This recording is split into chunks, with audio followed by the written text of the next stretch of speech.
Se c'è una cosa che noi millennials ricordiamo con affetto sono i giochi su licenza Disney. Titoli come Aladdin, Tarzan, Hercules, Topolino e tra questi c'era anche un noto papero irascibile, Paperino. Adesso immaginate un videogioco dove il nostro amato Paolino Paperino si lancia verso un'avventura esplosiva, in pieno stile anni 2000. Dove il nostro papero preferito si lancia in un viaggio spericolato, saltando, attaccando e schivando nemici ad un ritmo frenetico. Una sorta di incontro ideale con il mondo colorato del nostro caro Crash Bandicoot.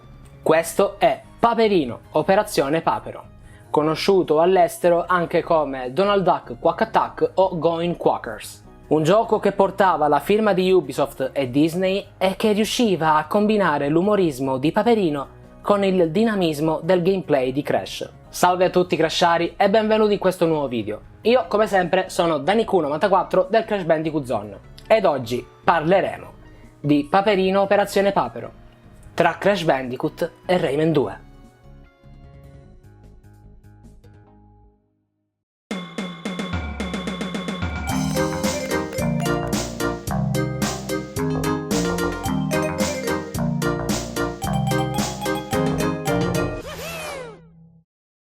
Pubblicato nel 2000 per diverse piattaforme, tra cui PlayStation, Nintendo 64, Dreamcast, GameCube e persino Game Boy Color, Paperino Operazione Papero era un platform 3D sviluppato dal team di Ubisoft Montreal in collaborazione con Disney Interactive. Basato sullo stesso motore di gioco utilizzato per Rayman 2 The Great Escape, ovvero il CPA Engine, dove CPA sta per Common Programming Architecture, questo titolo sfruttava l'avanzata tecnologia grafica di Ubisoft che all'epoca aveva come suo picco massimo quel gioco immenso di Rayman 2 The Great Escape. Il gioco di Paperino prendeva a piene mani dei classici platform in voga in quel momento, seguendo uno stile di gameplay molto simile a quello di Crash Bandicoot, senza però rinunciare alla propria personalità, dato dal tocco inconfondibile del mondo Disney. Ma si trattava davvero soltanto di un becero clone? Nonostante la chiara ispirazione a Crash Bandicoot, Paperino Operazione Papero non cercava di rivoluzionare il genere, neanche voleva provarci, in realtà, ma cercava piuttosto di celebrare la figura di Carl Barks, il celebre creatore di Paperino e dell'universo di Paperopoli, scomparso poco prima la realizzazione del gioco. Si tratta infatti di un omaggio a tutto tondo agli appassionati dei fumetti Disney, oltre che un tributo all'artista che aveva dato forma e carattere a Paperino e a tutti i suoi amici. Ubisoft assegnò il progetto a Patrice Desilets, un nome che forse all'epoca diceva poco, ma che negli anni a venire avrebbe rivoluzionato il mondo dei videogiochi con Prince of Persia, Le Sabbie del Tempo e, successivamente, con Assassin's Creed, dal primo, quello con Altair, fino al secondo della trilogia di Ezio, ovvero Assassin's Creed Brotherhood. Insomma, non il primo arrivato. Curiosamente, diverse versioni del gioco furono sviluppate da differenti team di Ubisoft, dando vita ad esperienze uniche per ogni piattaforma. Ubisoft Montreal realizzò la versione per PS2, poi portata anche su GameCube. Ubisoft Casablanca si occupò invece delle versioni per Windows, Dreamcast e Nintendo 64. Persino la versione Game Boy Color ebbe un approccio 2D radicalmente diverso, sviluppata da Ubisoft Milano di Davide Soliani e basata pesantemente sugli assets e sul motore di gioco di Rayman per Game Boy Color. Fu realizzata anche una versione per Game Boy Advance, chiamata Donald Duck Advance. Questa varietà di versioni ha contribuito a mantenere il gioco sempre fresco ed interessante per un pubblico sempre più ampio. La trama di Paperino Operazione Papero è molto basilare, è un classico salva la principessa dal malvagio di turno. Infatti l'avventura di Paperino in Operazione Papero lo porta a sfidare il malvagio stregone Merlock, che ha rapito la sua amata Paperina e l'ha intrappolata in un misterioso tempio. Per raggiungere il nascondiglio di Merlock, Paperino deve raccogliere abbastanza energia, i cristalli del potere insomma, per alimentare una macchina inventata da Archimede, mentre il macchinario è la Warp Room, che gli permette di teletrasportarsi in varie ambientazioni intorno al mondo. Ogni ambiente L'ambiente rappresenta un mondo tematico, dalle montagne innevate alle strade di Paperopoli fino al tenebroso maniero di Amelia. Qui Paperino affronta nemici unici, evita trappole mortali e raccoglie stelle per accedere ai livelli bonus, in una struttura di gioco che alterna sezioni 2D e sezioni 3D. Come Crash, insomma. In ogni livello Paperino deve fare attenzione alla barra della vita, rappresentata da un sistema a 2 colpi. Al primo impatto Paperino si arrabbia e modifica leggermente il suo comportamento, una delle cose più esilaranti dell'intero gioco, a mio modesto parere, ma al secondo colpo perderà una vita. Questo è un sistema che ricorda vagamente la meccanica di gameplay di Crash Bandicoot con la maschera di Aku Aku, creando un senso di sfida senza però nessuna eccessiva difficoltà. La telecamera fissa però, come molti altri cloni di Crash, rappresentava un vero e proprio problema, rendendo difficili alcuni salti e creando frustrazione in alcuni giocatori per via di problemi di natura prospettica. Insomma, non si riusciva a capire dove atterrare e dove saltare, e quindi si finiva spesso e volentieri a cadere nelle buche. Visivamente, Paperino Operazione Papero non cercava assolutamente di competere con i giganti del suo tempo, ma la grafica, seppur semplice, riesce ad immergere il giocatore in un mondo colorato e pieno di vita. I livelli sono vivaci e dettagliati, con uno stile che richiama l'estetica cartunesca tipica dei cartoni Disney. Il comparto sonoro è un mix di elementi originali e riutilizzati da Rayman 2 The Great Escape, che male non fa. Mentre la colonna sonora risulta godibile, alcuni effetti sonori appaiono datati e un po' generici. Tuttavia, le voci originali dei personaggi, disponibili anche in italiano, contribuiscono a dare un carattere incredibile al gioco e a rendere l'esperienza ancora più immersiva.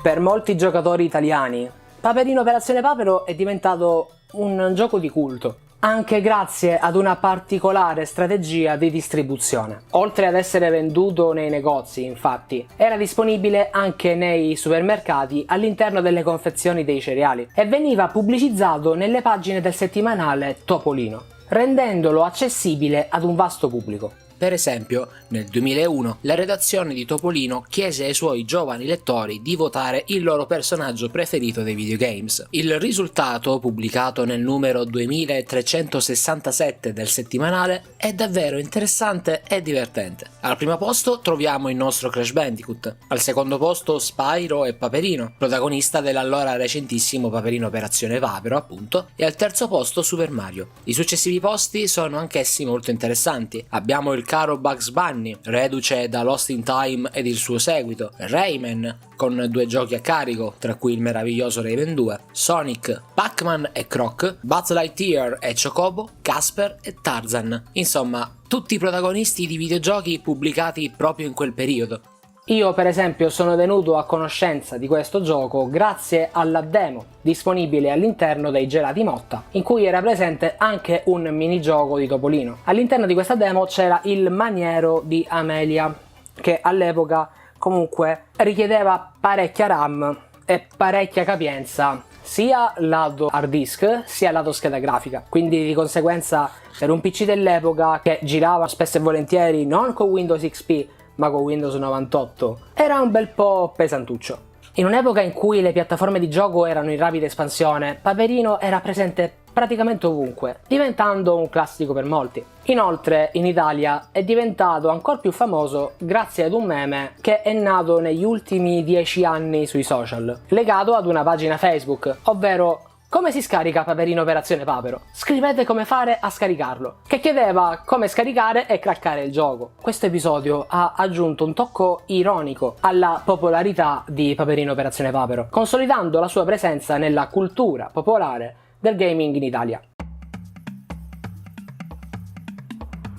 Anche se Paperino Operazione Papero non ha segnato una pietra miliare nel panorama videoludico e con tutta probabilità neanche voleva farlo, ha lasciato un'eredità particolare. Molti dei suoi asset grafici ed elementi di gameplay sono stati riutilizzati per altri titoli Ubisoft pubblicati anni dopo, come la versione per Nintendo DS di Rayman Raving Rabbids che riutilizzava texture, ambienti e persino le stelle che erano i collezionabili del gioco di Paperino. Con il suo gameplay collaudato ed accessibile, Paperino Operazione Papero rimane un titolo nostalgico per chi ha vissuto quell'epoca ed un'esperienza unica per i nuovi giocatori che si avvicinano oggi al mondo dei giochi Disney. È una testimonianza, l'ennesima, di come un Papero irascibile sia riuscito ad entrare nel cuore dei fan e c'è rimasto per tanti anni, quasi 100, mantenendo vivo il ricordo di un'epoca in cui i giochi su licenza erano una parte fondamentale dell'infanzia e del mercato videoludico.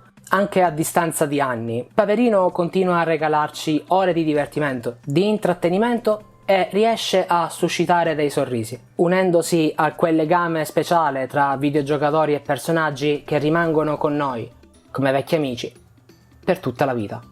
E ad oggi oserei dire che giochi come Paperino Operazione Papero mancano nel panorama videoludico. Nonostante i tie-in o i giochi su licenza della Disney fossero delle mere copie, vedasi Lilo e Stitch su PS1 che era un Crash Bandicoot, Paperino Operazione Papero era un Crash Bandicoot, Monsters & Co su PS1 era un Ape Escape, Il Pianeta del Tesoro su PS2 era un Jak and Daxter e potrei continuare all'infinito. Nonostante le pesanti copie al limite del plagio, ci si affezionava un sacco ai videogiochi per quello che ci davano, per quello che rappresentavano, per quello che mostravano, perché ci facevano controllare.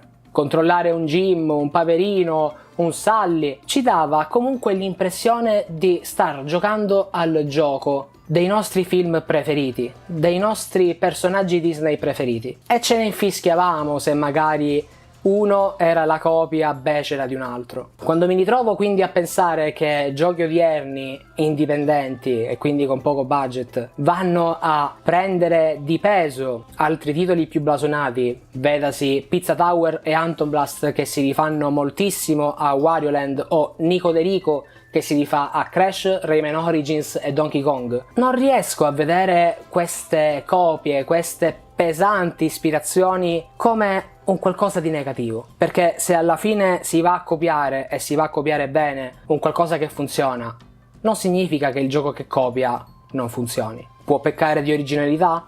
Assolutamente sì, ma se mi diverte Crash Bandicoot, perché non dovrebbe divertirmi Paperino Operazione Papero?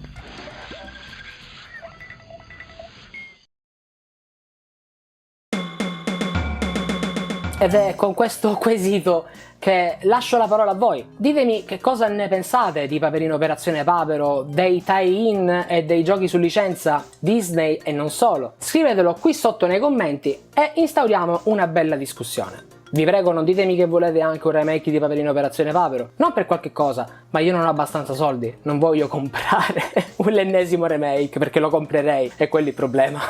Come sempre potete trovare me e tutti gli altri del Crash Bandicoot Zone nei link che state vedendo qui sotto in sovraimpressione in questo momento. Abbiamo il forum ufficiale, il sito contenitore di notizie, una enciclopedia quotidianamente aggiornata sulla serie di Crash Bandicoot. Abbiamo le varie pagine social come Facebook, Instagram, X, Threads, TikTok.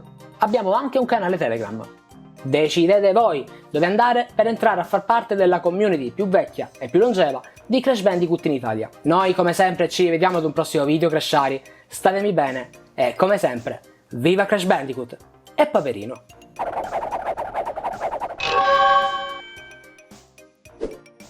Che poi, io dico una cosa, a me Paperino Operazione Papero piace un sacco. Non potevano fare un Paperino Operazione Papero 2 piuttosto che Chi è PK?